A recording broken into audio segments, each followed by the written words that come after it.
and welcome to our morning edition of Arirang News. We begin with these stories making the headlines at this hour. The South Korean government says U.S. President Donald Trump is expected to visit Gyeongju during APEC. And although he may miss the summit itself, talks between Seoul and Washington will still take place. And Trump's potential meeting with China Xi is also still on track, with the U.S. Treasury Secretary saying relations between Washington and Beijing have substantially de-escalated. Trump also attended a major summit of world leaders in Egypt and signed the peace deal to end the war in Gaza, along with several other world leaders. All living Israeli hostages have now been freed, and there were emotional scenes as they were reunited with their families after 2 years. Rival parties in South Korea clashed over Chief Justice Choi, who faces allegations of election interference, as the first National Assembly audit under the Lee Jae-myung administration kicked off. We begin this morning with U.S. President Donald Trump's upcoming visit to South Korea for the APEC leaders meeting, which is set to mark another key moment in Seoul-Washington diplomacy. At the same time, the United States Treasury Chief says Trump's planned meeting with China's Xi Jinping during the summit week signals easing tensions between Washington and Beijing. Our Pyongyang starts us off. U.S. President Donald Trump is expected to visit South Korea later this month for the APEC Leaders Week in Gyeongju City. Speaking at a parliamentary hearing on Monday, Foreign Minister Cho Hyun said that while Trump may miss the APEC Leaders Summit, talks between Seoul and Washington will still take place. Cho added that the visit would complete the cycle of mutual visits between the Korean and U.S. leaders within just 5 months of President Lee Jae-myung's administration taking office. He called it an opportunity to review the progress made so far and discuss ways to further elevate bilateral cooperation going forward. While Seoul and Washington coordinate their next moves, the U.S. is also continuing dialogue with Beijing. Treasury Secretary Scott Bessent confirmed that a meeting between Trump and Chinese President Xi Jinping in South Korea is still on track. Bessent also said there were substantial communications between the two sides over the weekend. He stated that U.S.-Chinese relations have substantially de-escalated, noting that both sides plan to continue working-level meetings this week on the sidelines of the IMF and World Bank gatherings. It was a miscalculation, but we are communicating now. I am confident that we can move forward. With Trump's visit expected to include separate meetings with both Korean and Chinese leaders, next month's APEC week could help diffuse trade tensions and set the tone for renewed cooperation. Pyongyang, Arirang News. And also at the National Assembly audit, South Korea's Foreign Minister Cho Hyun said Monday that Washington has presented a new alternative regarding the $350 billion investment fund, a key issue in follow-up South Korea-U.S. tariff negotiations. Speaking during a parliamentary audit on Monday, Cho said the government is reviewing an alternative proposal by Washington on how Seoul would finance the investment package. The presidential office also explained that Seoul had proposed a revised financial plan in September and received a response from Washington, but said details cannot be disclosed while negotiations are ongoing. Meanwhile, Finance Minister Koo Yoon-chul will travel to Washington on Wednesday to meet U.S. Treasury Secretary Scott Bessent, with all eyes on whether the talks will provide a breakthrough on the deal. And we're just around 2 weeks away from this year's APEC leaders meeting set to be held in Gyeongju City. For more on what to expect, we're joined today by Professor Min Jung-un, Professor of Korea National Diplomatic Academy. Professor Min, thanks for joining us this morning. Good morning. So the Korean government has officially confirmed that Trump will be attending the APEC leaders meeting in Gyeongju and that a summit between Presidents Lee Jae-myung and Trump will take place. How significant is this and what issues are likely to be on the agenda? Well, for the upcoming APEC summit, it's important for South Korea to successfully hold several bilateral summit meetings, including ROK-US summit, as you mentioned. And regarding the bilateral summit between South Korea and U.S. at the APEC, will be a good opportunity that the two leaders of the countries would improve trust and bond between them. And it will be the second time that the two leaders meet in person, and it's likely that personal trust between them will be improved significantly. Meanwhile, concerning the agendas of the summit, the two leaders are likely to talk about various issues on the bilateral relations between the two countries, such as alliance modernization, including increasing South Korea's military spending, tariffs negotiations, and North Korea issues. And among them, I think North Korean issues are drawing much attention nowadays. As you know, President Trump is sending its love call to Chairman Kim Jong-un, and Pyongyang's response is also positive. So there is a possibility that President Trump will meet Chairman Kim at the Panmunjom when he visits South Korea for the APEC later this month. And then it will be the second time that the three leaders from U.S., North Korea, and South Korea gathered together. As you may remember, they first met together at Panmunjom in 2019. And I think, personally, South Korea want to have Nampunmi negotiation 2.0, which means that the three countries, U.S., North Korea, and South Korea, participate and make progress for the denuclearization and peace on the Korean Peninsula. So I hope that the upcoming APEC summit will provide a good momentum for revitalizing summit diplomacy between U.S. and North Korea through active support and assistance of South Korea. Right, and trade issues are another issue that's critical between South Korea and the United States. The two countries have yet to reach an agreement on tariffs. Do you think they will be able to strike a deal during the APEC meeting?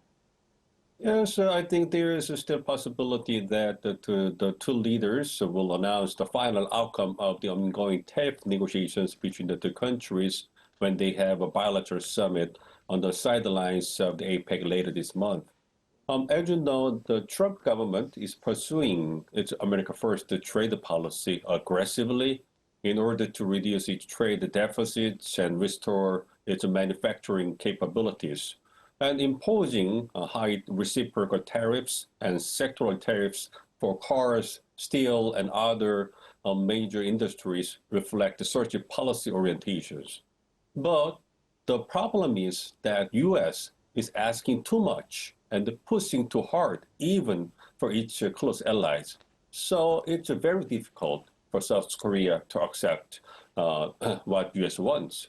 But anyway, the South Korea-U.S. made the trade deal in late July that South Korea would invest $350 billion to the United States and purchase more American energy. And in return for that, the U.S. will reduce the tariff, reciprocal tariffs and the sectoral tariffs for cars down to 15%. And the two countries continue to make negotiations to get the details of the deal, but it has not been easy to narrow down the differences they have because due to how to use $350 billion investment to the United States. And as the South Korean government pointed out, $350 billion accounted for about 80% of the US dollars that South Korean government keeps. And therefore, if it is directly invested to the United States in cash, South Korea will be likely to face another financial crisis like what the country had to encounter back in 1997. So that's why Lee Jae-myung government cannot accept what U.S. wants for the details of the $350 billion investment and why South Korea is asking a currency swap to its U.S. counterpart. But considering that both countries want to make a progress for the deal and that they're working hard to narrow the gaps, so I expect that there is still possibility that the final outcome can come out sooner or later, possibly at the APEC later this month. Right, I see. And the world will be watching to see whether President Donald Trump and Xi Jinping will meet at the APEC meeting. It seems trade tensions between the two largest economies are softening. But how likely is it that the meeting will actually happen, and how might it play out? Well, I think a U.S. China summit is very likely to be held in Gyeongju during the week of the APEC summit later this month. Of course, there were speculations that the summit would be postponed due to President Trump's threat to raise tariffs on China to 100% in response to China's export controls on core minerals. But as you mentioned, President Trump took a side step back, and the two countries retained from being more aggressive on the agendas. So it shows that the two countries are going through a fierce battle of wits in order to secure a favorable outcome ahead of the summit, but they don't want to ruin or derail the summit itself. So I expect that they will reach a trade deal at the summit, although they will go through the tough and fierce negotiating process before reaching the agreement. Right, I guess we'll have to see how the summit goes. All right, Professor Min, I'm afraid that's all the time we have for today. Thank you so much for your time and insight this morning. We appreciate it. Thank you. Meanwhile, U.S. President Donald Trump on Monday touted the Gaza ceasefire deal, saying that it has opened the door to rebuilding. The comments came during a summit of world leaders in Egypt as the last of the Israeli hostages were returned to their families. Our Lee Seung-jae tells us more. U.S. President Donald Trump attended a major summit of world leaders in Egypt on Monday, where he said that the Gaza ceasefire deal has opened the door to rebuilding. And now the rebuilding begins. The rebuilding is maybe going to be the easiest part. I think we've done a lot of the hardest part because the rest comes together. We all know how to rebuild, and we know how to build better than anybody in the world. The comments come as Trump arrived for the high-level gathering, which brought together more than 20 heads of state. He co-chaired the meeting with Egyptian President Abdel Fattah al-Sisi, signaling strong international support for the agreement. The ceasefire, which was agreed last week, halted Israel's massive offensive on Gaza City, which had killed scores of people daily. Under the terms of the deal, Hamas released the final 20 living Israeli hostages, while Israel freed more than 1,900 Palestinian prisoners. The agreement also includes provisions for a major increase in food and humanitarian aid entering famine-stricken Gaza. The hostage release on Monday marked a dramatic and emotional moment. The freed hostages returned to Israel after more than 2 years in captivity, where they were reunited with their families. The bodies of 28 deceased hostages are also being returned as part of the deal. According to the Times of Israel, 4 bodies were returned through the Red Cross on Monday, but no information had been given regarding the other 24. The summit and the ceasefire deal represent the most significant step toward peace since the start of the war 2 years ago, which devastated the Gaza Strip and killed tens of thousands of Palestinians. Speaking in Israel earlier in the day, Trump celebrated the U.S. brokered agreement, declaring it had effectively ended the war and opened the door to a durable peace in the Middle East. Lee Seung-jae, Arirang News.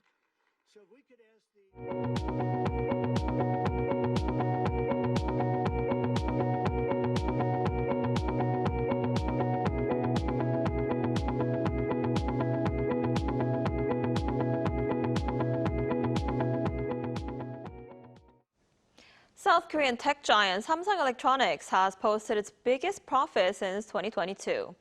According to a preliminary earnings report on Tuesday, the company reported an estimated operating profit of 12.1 trillion Korean won, or almost $8.5 billion in the third quarter.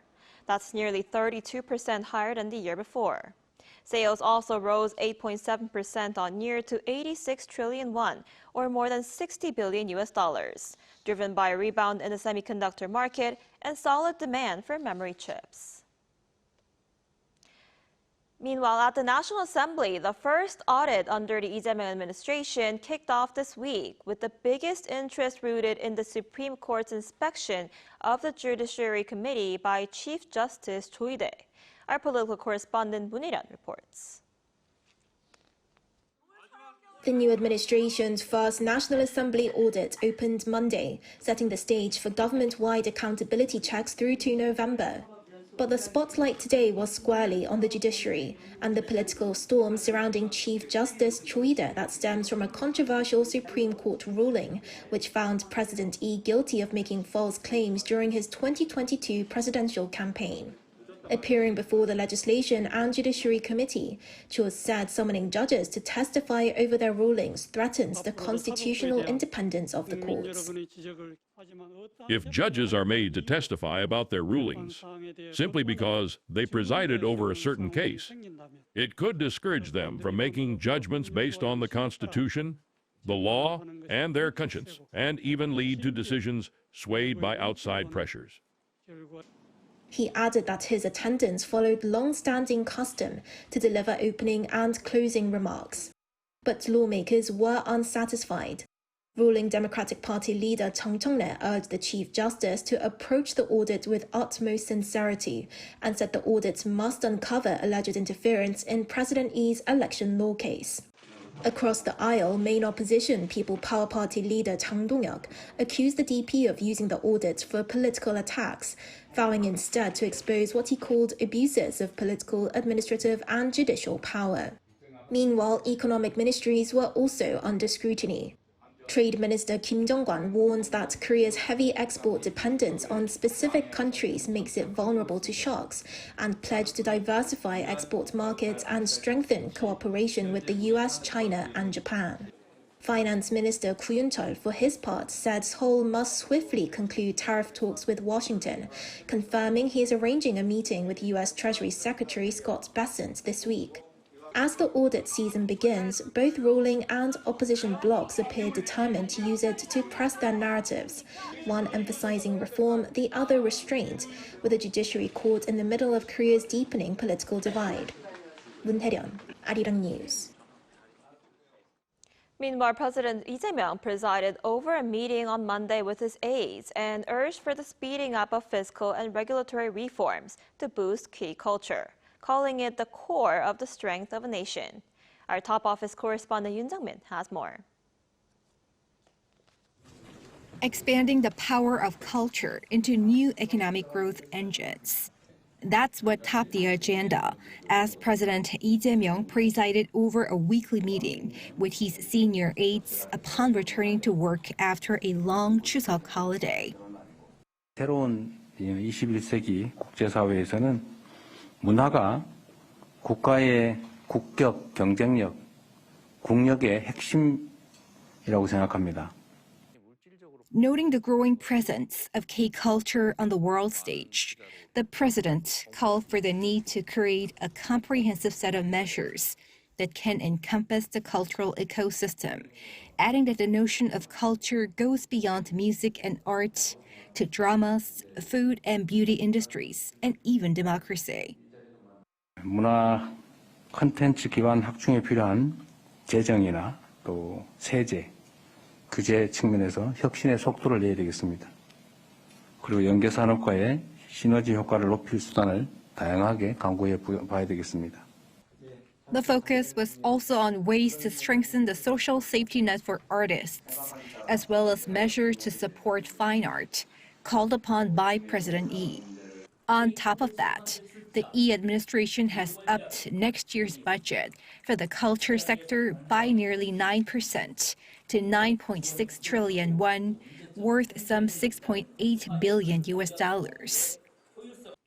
The budget for culture and art has been increased by 14%, including K-content funds and global K-culture hubs. The budget for tourism was increased by 9.5%, including a tourism pass for foreign visitors. Monday's discussions were a reflection of Lee's policy priorities on taking care of people's livelihoods in the face of a tug-of-war trade talks with the U.S., as well as intensifying global uncertainties over the fresh rivalry between the U.S. and China. 대내외 여건이 어렵긴 하지만 바람이 거셀수록 또 연이 높이 나는 원리도 생각해 봐야 되겠습니다. 지금 우리가 처한 위기를 국민의 삶을 개선하는 새로운 기회로 만들 수 있도록 주권자 제1의 공복으로서 국가 역량을 단단하게 모아 나가야 되겠습니다.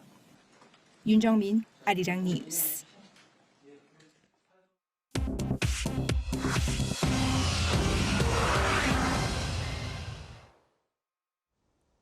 Good morning, I'm Chu Ji-hyun, and this is The World Now. U.S. President Donald Trump says he is considering sending Tomahawk cruise missiles to Ukraine.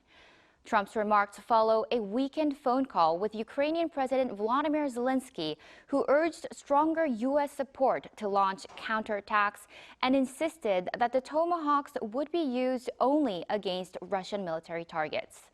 Zelensky will meet Trump in Washington on Friday to discuss air defense and long-range capabilities. However, Moscow warned that supplying Tomahawks would trigger a major escalation and further strain U.S.-Russia relations. The missile's 2,500-kilometer range would put Moscow within reach from Ukrainian territory. Trump's stance toward Vladimir Putin has hardened as ceasefire talks stalled, and he now warns Russia not to, quote, test Washington's patience. Kremlin spokesman Dmitry Peskov calls the idea, quote, of extreme concern, saying Russia cannot know whether incoming Tomahawks carry nuclear warheads. In Madagascar, weeks of protests and growing army defections have caused President Rajoelina to flee the country. An opposition figure confirmed that officials acknowledged the president left Sunday on a French military plane after elite troops joined demonstrators. In a Facebook address, Rajoelina said he was in a, quote, safe location and vowed not to, quote, allow Madagascar to be destroyed, yet refused to resign. France's President Emmanuel Macron urged calm and respect for constitutional order, but declined to confirm French involvement. Protests that began over power and water shortages have become a national revolt over corruption and poverty. According to the UN, at least 22 people have died in the protests. With the Senate now taking interim control and the military asserting power, Madagascar faces its worst instability in a decade. In Mexico, at least 64 people are dead, with another 65 missing after a week of torrential rain triggered flash floods and landslides across 5 states. Officials say rivers overflowed and entire neighborhoods vanished as floodwaters tore through Veracruz, Hidalgo, and Puebla. More than 100,000 homes are damaged and 80 communities remain cut off. Troops are airlifting food and water to isolated towns still in darkness. President Claudia Sheinbaum says thousands of troops have been deployed to the affected areas.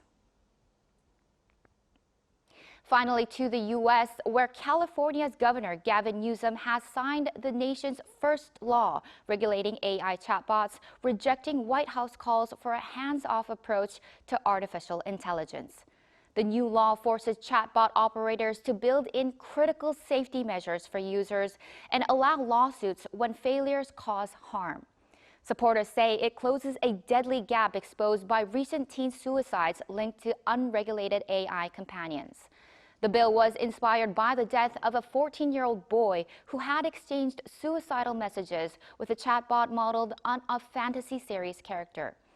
Newsom said California, quote, won't stand by while companies continue without limits or accountability.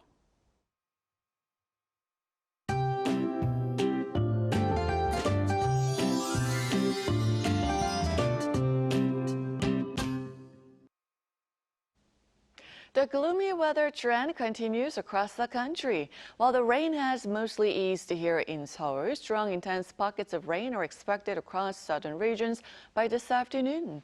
The parts of the south and Gangwon-do province might see rain into this evening.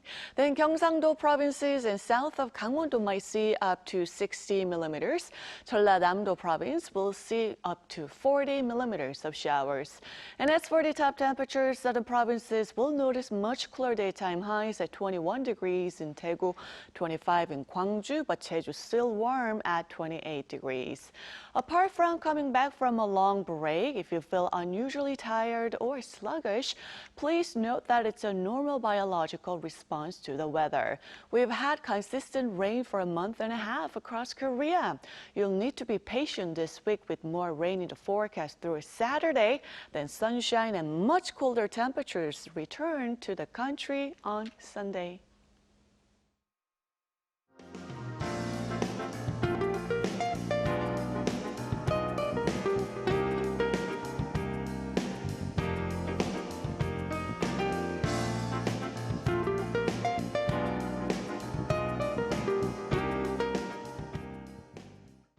Now that is all we have for this morning. Arirang News will be back at noon Korea time. Thanks for watching.